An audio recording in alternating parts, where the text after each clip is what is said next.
very scary since Obama, wants to appease to our enemies who have no human conscience like you and I do. You know? It's a sad thing, but the thought of it just terrifies me a bit. I know, it's kind of like saying what terrifies me is that history is repeating itself, especially with Obama talking, even though it all sounds good, but in actual reality, they're gonna, well, I guess our enemies are just gonna backstab us, because they say, oh, we'll let the Americans talk, and we'll attack sooner or later. We'll just talk and say, oh no, we'll be just fine. But anywho, that's his military standpoint when dealing with terrorists and enemies of the United States, as well as cutting down our military in order to fund his his universal welfare system, which is a bunch of bull, I guess you can say. Unfortunately, I have to say that, but it's the only way I can say it sometimes. But anywho,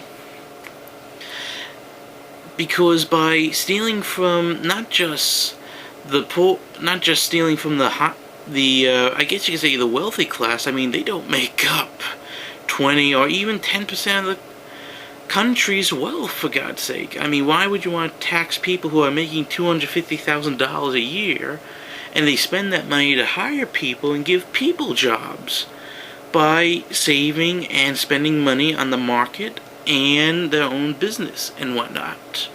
So that kind of contradicts production and whatnot, but also will not just harm the wealthy class, it will harm the middle class mostly, because I mean, where are you going to get that money from? I mean, you can't just get it from the rich, but you also got to get it from the middle class. Some people who are rising from poor class to middle class are being taxed heavily, and then you go back to poor, unfortunately. And then, well, let's just say it's not good for the economy if that happens. I mean, look what happened to Soviet Russia. They wanted universal welfare, and they wanted everyone to have no class whatsoever. And you know what happened? Guess what? Millions upon millions of people, Russians, died because of starvation and, of course, not going with the program. Just like Bill Ayers' idea and whatnot. Anywho, and that's kind of scary also, I mean, you earn your money, you should keep it. Not pay the government 50 to 70% of your money, for God's sake. Do you really want to do that? Because otherwise that brings down the economy even further. It even brings down the dollar further. Let's stop it there and just say, hey, we're going to have a free market without government involvement. Because, I mean, look at what Soviet Russia and what all communist countries, except for China now, did with government control of their economy. It went bad. It sank faster than a lead balloon in water. So that's,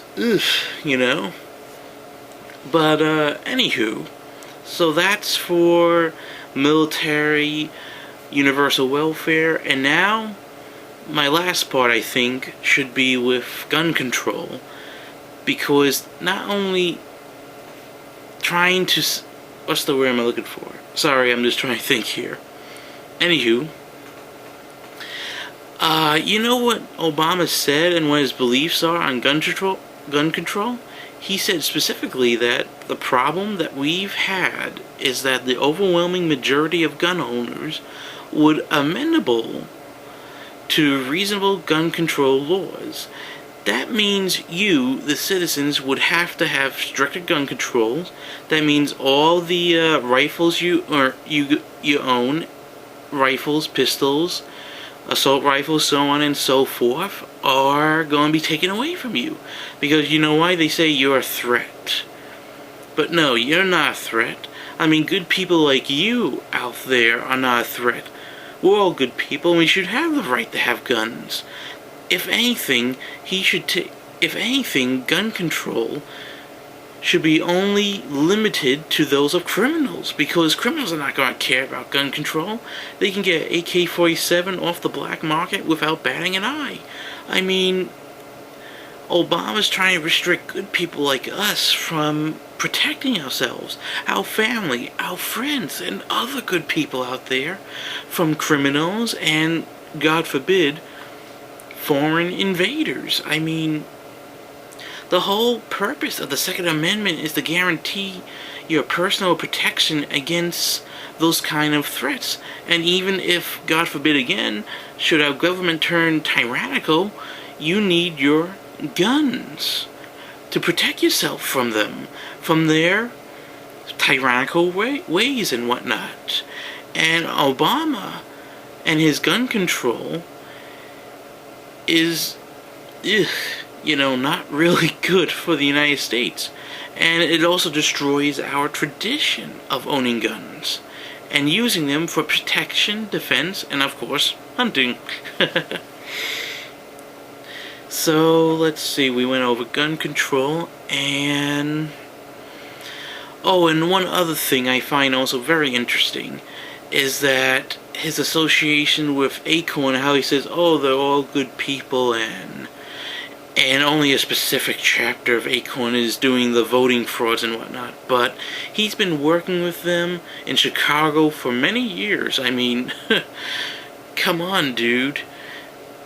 He's obviously he was part of the voting fraud during those years, and unfortunately, now that we have evidence of showing that Acorn has done these voting frauds, and it only means that Obama knows what's going on, but he's not saying it. He's saying, "Oh no, I never did such things." But unfortunately, I have doubts about him and his words about that. And also another thing I forgot to mention was how he